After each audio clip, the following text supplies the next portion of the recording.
Darren McGrady was no ordinary chef. He cooked for kings, queens, and princes, but it was Princess Diana who earned his loyalty and his silence. For decades, McGrady, the former royal chef to Queen Elizabeth, Diana, Prince William, and Prince Harry, kept his stories locked away. But now, at 63, the man who once stood quietly behind palace doors is speaking out.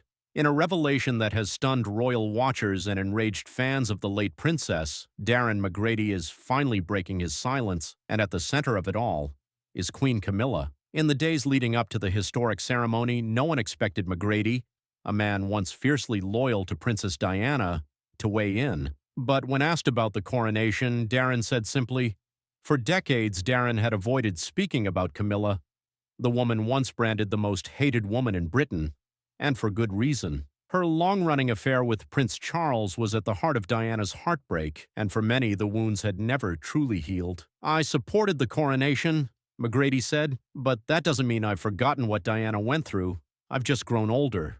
Perspective changes. But the public wasn't ready for that perspective. The backlash cut deep, and perhaps that's what finally pushed him to speak the truth. Because not long after, Darren McGrady made headlines again, this time with explosive revelations about Queen Camilla, truths he had kept hidden for decades. Why now? Why speak after years of silence? Some believe the criticism broke through a wall he'd built around Diana's memory. Others say it was guilt, or grief, or a promise he once made to her. But whatever the reason, the silence is over. Darren McGrady is finally telling the truth, and what he reveals about Queen Camilla has left the nation reeling. The truth about Queen Camilla's role in Princess Diana's pain has not softened with time. It remains bitter, raw, and utterly heartbreaking.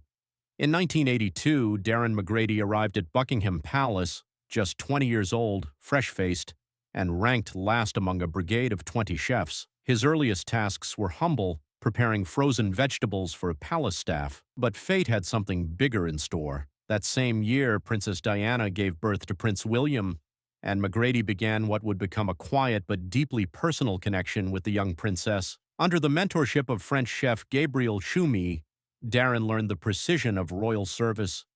Yet, amid all the formality and hierarchy, it was Diana who stood out. At Balmoral Castle, where the royal family spent their summers, Diana would often break protocol, walking barefoot into the kitchen, wrapped in a dressing gown, asking for yogurt, orange juice, or fruit for herself or the boys. She always said thank you, McGrady recalled. Sometimes she'd help stack plates. These small, sincere gestures left an impression. Diana wasn't just royalty. She was human, warm, and disarmingly kind. As the years passed, Darren noticed Diana's gentle rituals, like her nightly juices made from carrots, celery, or apples. But beneath the surface, shadows were growing. Diana's marriage to Prince Charles was crumbling, and the reason was no secret to those within palace walls. Camilla Parker Bowles. One evening, Diana stopped requesting her usual juice. Concerned, Darren made it anyway. She downed it in one gulp, her eyes red, her expression hollow. She looked like she'd been crying, he said. The world hadn't yet heard the full story, but McGrady witnessed it unfolding, the silent daily heartbreak of a woman betrayed.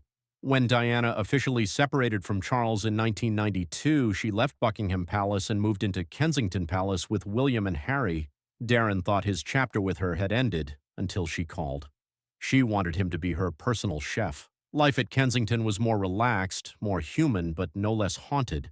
The ghost of Camilla lingered everywhere. Palace whispers claimed that Camilla had celebrated the separation. He's officially mine, she was rumored to have said. He always has been. Whether Diana ever heard those words, no one knows. But McGrady saw the weight she carried.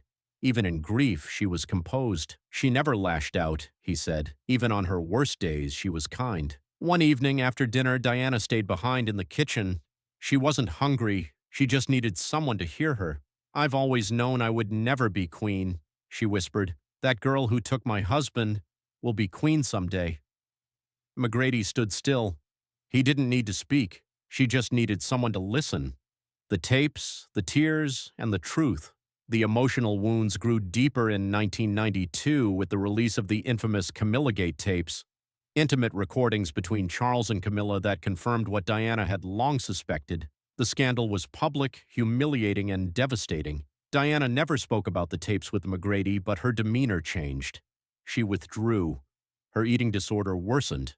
He never intruded, but he saw it all. Despite the pain, Diana never stopped evolving. At Kensington, she began to heal. She started exercising, eating better, and throwing herself into her charity work. Most importantly, she spoke openly about her battle with bulimia, breaking royal silence and inspiring thousands. Darren McGrady saw the transformation. She was no longer the broken princess trapped in a golden cage. She was a woman finding her voice,